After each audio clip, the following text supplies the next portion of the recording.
दोस्तों, जब भी हम एक आदर्श महिला की बात करते हैं तो हम सबके दिमाग में एक ही छवि आती है और वो है भारतीय महिलाओं की। क्योंकि भारत की महिलाएं हमेशा से अपने परिवार के लिए समर्पित रही हैं, खास करके अपने पति के लिए। पुराने समय में तो धर्म के ठेकेदारों ने उनकी इसी वफादारी को एक कुप्रथा के तराजू पर तोला था, जिसका नाम था सती प्रथा। आइए जानते हैं कैसे हुई इस कुप्रथा की शुरुआत, कैसे लगाया गया था इस अंधविश्वास पर पूर्ण विराम, क्या क्या सहा था उस वक्त महिलाओं ने, क्या है सती प्रथा का पूरा सच। चलिए जानते हैं आज के इस वीडियो में। पर वीडियो शुरू होने से पहले अगर आप इस चैनल पर नए हैं या आपने अभी तक इस चैनल को सब्सक्राइब नहीं किया तो चैनल को सब्सक्राइब करना, बेल आइकन दबाना ना भूलें ताकि हमारे चैनल की कोई भी वीडियो आपसे मिस ना हो जाए। भारत देश में पुराने समय से ही दहेज प्रथा, बाल विवाह और सती प्रथा जैसी कुप्रथाएं समाज का हिस्सा रही हैं, जिनको पूरा करने के लिए लोगों पर जोर दिया जाता है, खासकर महिलाओं को। ऐसी एक सती प्रथा थी जो कि पहले बहुत ज्यादा प्रचलन में थी। ये एक ऐसी प्रथा थी जिसमें पति की मौत होने पर पति की चिता के साथ ही उसकी विधवा पत्नी को भी जला दिया जाता था। कई बार तो इसके लिए विधवा पत्नी की रजामंदी होती थी, तो कभी कभी ऐसा करने के लिए उसे जबरन मजबूर किया जाता था। इसको खत्म करने के लिए बहुत सी कोशिश की गई और अंत में 4 दिसंबर 1829 को एक एक्ट पास करके इस प्रथा को पूरी तरह से रोक लगा दी गई। लेकिन इस प्रथा को जड़ से खत्म करना इतना आसान नहीं रहा, क्योंकि यह प्रथा एक परंपरा बन चुकी थी। आपको बता दें कि इस प्रथा की वजह से बहुत सी बच्चियों को अपनी जान से भी हाथ धोना पड़ा था, क्योंकि इस दौरान छोटी बच्चियों की शादी कभी तो उनकी उम्र के बच्चों से तो कभी बहुत ही बूढ़े आदमियों से कर दी जाती थी। बाद में अपने पति की मौत होने पर उन बच्चियों को भी अपनी जान गंवानी पड़ती थी। सती प्रथा को पूरी तरह से कैसे खत्म किया गया जानेंगे, पर उससे पहले जानते हैं कि आखिर कहां से हुई सती प्रथा की शुरुआत। कुछ लोगों के मुताबिक और मान्यताओं के मुताबिक मां दुर्गा के रूप में सती ने जब अपने पति भगवान शिव के अपमान की वजह से अपने आप को खत्म कर लिया था, तब से ही सती प्रथा की शुरुआत हो गई थी। जब भगवान शिव का सती के पिता राजा दक्ष ने अपमान किया तो उस अपमान से दुखी होकर सती माता ने कदम उठाया था और खुद को जला लिया था। कई लोग मानते हैं कि यहीं से सती प्रथा की शुरुआत हुई थी। कहा जाता है कि इस प्रथा को सती नाम भी माता सती के नाम पर ही मिला है, लेकिन इसे भी सती प्रथा के जैसा नहीं माना जा सकता, क्योंकि इस समय उनके पति जीवित थे और सती प्रथा में औरत अपने पति के मरने के बाद खुद को खत्म करती है। वहीं महाभारत में राजा पांडु के संग उनकी एक पत्नी माद्री सती हुई थी। इसके अलावा हिंदू धर्म के चारों वेद, ऋग्वेद, यजुर्वेद, सामवेद, अथर्ववेद वेद में से किसी भी वेद में सती प्रथा से जुड़ी कोई भी बात नहीं कही गई है। ये प्रथा अस्तित्व में कब आई, इस बात का पुख्ता सबूत आज तक नहीं मिला है, पर आपको बता दें कि 3री शताब्दी ईसा पूर्व में इस प्रथा का उल्लेख मिलता है। वहीं ऐसा माना जाता है कि 5वीं से 9वीं के बीच ये प्रथा राजाओं की विधवा पत्नियों द्वारा पूरी की जाती थी। वहीं कुछ इतिहासकारों के मुताबिक राजाओं की पत्नियों द्वारा यह प्रथा निभाई जाती थी। उसे जौहर कहा जाता था, ना कि सती, जिनमें रानियां राजा के युद्ध में शहीद हो जाने पर अपने आप को भी खत्म कर लेती थी।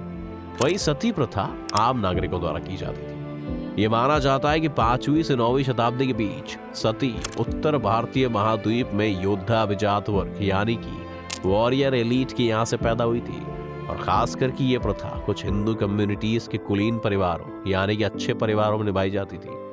समय के साथ धीरे धीरे ये बढ़ने लगी और 10वीं सदी के बाद ये काफी लोकप्रिय हो गई थी। 18वीं सदी आते आते ये देश के बाकी लोगों में बहुत प्रचलित हो गई, यहाँ तक कि इसका असर इंडोनेशिया और वियतनाम जैसे देशों में भी देखा गया। ये भारतीय उपमहाद्वीप के बाहर दक्षिण पूर्व एशिया में कई जगहों में प्रचलन में आई।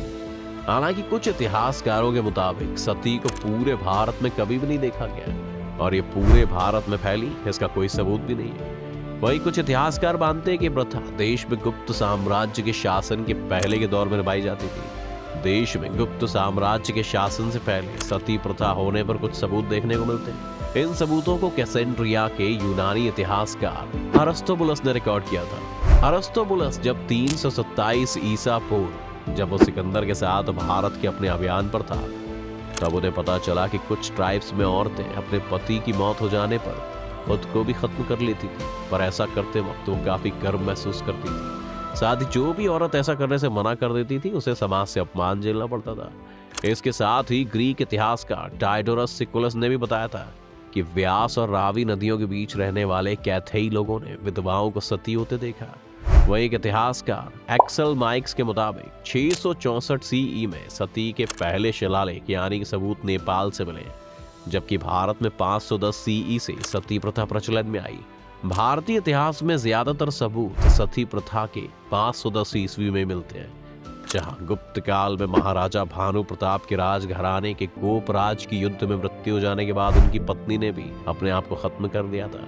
अपनी आंखों के सामने पाप होते हुए देख भी लोगों ने उसे धर्म का आदर करना समझा। वैसे तो सती प्रथा एक कुप्रथा ही थी, लेकिन फिर भी कुछ लोग इसे एकदम सही ठहराते थे। दरअसल कुछ इतिहासकारों के मुताबिक पहले पत्नियां अपने पति को जहर देकर मार देती थी और अपने प्रेमी के साथ चली जाती थी। तब ऐसा कानून बनाया गया कि या तो पत्नी अपने पति के साथ अपनी जान दे या फिर सारी जिंदगी एक विधवा की तरह बिताए। इसके अलावा प्राचीन काल में सती प्रथा का ये भी एक कारण रहा था कि आक्रमणकारियों द्वारा जब पुरुषों की हत्या कर दी जाती थी, उसके बाद उनकी पत्नी अपनी इज्जत और आत्मसम्मान को सबसे ऊपर मानते हुए अपने आप को भी अपने पति की चिता के साथ खत्म कर देती थी। ये प्रथा जैसे भी शुरू हुई हो, लेकिन इसने बहुत से परिवारों को बर्बाद कर दिया।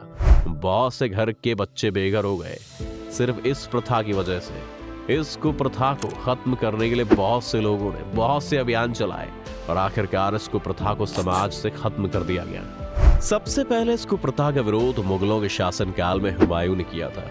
उसके बाद अकबर ने सती प्रथा पर रोक लगाने का आदेश दिया। उन्होंने 1582 में सती प्रथा को अवैध घोषित कर दिया था, लेकिन उस समय महिलाएं अपनी इच्छा से भी सती हुआ करती थी। इसलिए अकबर ने यह भी आदेश दिया कि कोई भी महिला अपने मुख्य पुलिस अधिकारी से विशेष अनुमति लिए बगैर ऐसा नहीं कर सकती है। हालांकि कुछ लोग इसे झूठ मानते हैं। इसके अलावा माना जाता है कि अकबर के बेटे जहांगीर ने भी इस प्रथा को खत्म करने की पूरी कोशिश की, लेकिन पूरी तरह से कोई भी इसे खत्म नहीं कर पाया। इस प्रथा को पूरी तरह से समाज से मिटाने का क्रेडिट राजा राम मोहन राय को दिया जाता है। अपनी जिंदगी में एक घटना के बाद उन्होंने इस प्रथा को खत्म करने की ठान ली और उनकी ये कोशिश कामयाब भी हुई। दरअसल राजा राम मोहन राय एक बार किसी काम से विदेश गए हुए थे और इसी बीच उनके भाई की मृत्यु हो गई।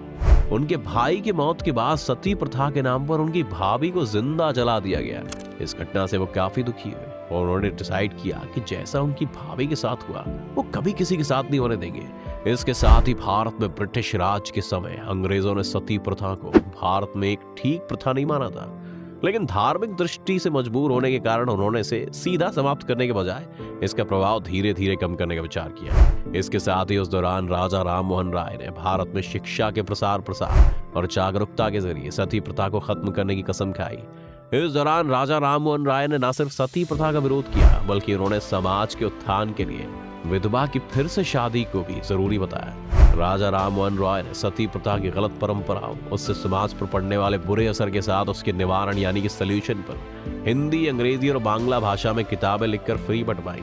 और अंत में उन्होंने तत्कालीन ब्रिटिश भारत के governor general Lord William Bentinck के साथ मिलकर 4 दिसंबर 1829 को बंगाल सती रेगुलेशन पास कराया। इस कानून के माध्यम से पूरे ब्रिटिश भारत में सती प्रथा पर रोक लगा दी गई। रेगुलेशन में सती प्रथा को इंसानी प्रकृति की भावनाओं के विरुद्ध बताया गया और इस तरह से भारत से पूरी तरह से सती प्रथा खत्म हुई, जिसकी वजह से हजारों घर बर्बाद हुए और जिस वजह से हजारों महिलाओं ने अपनी जिंदगी से हाथ धोया।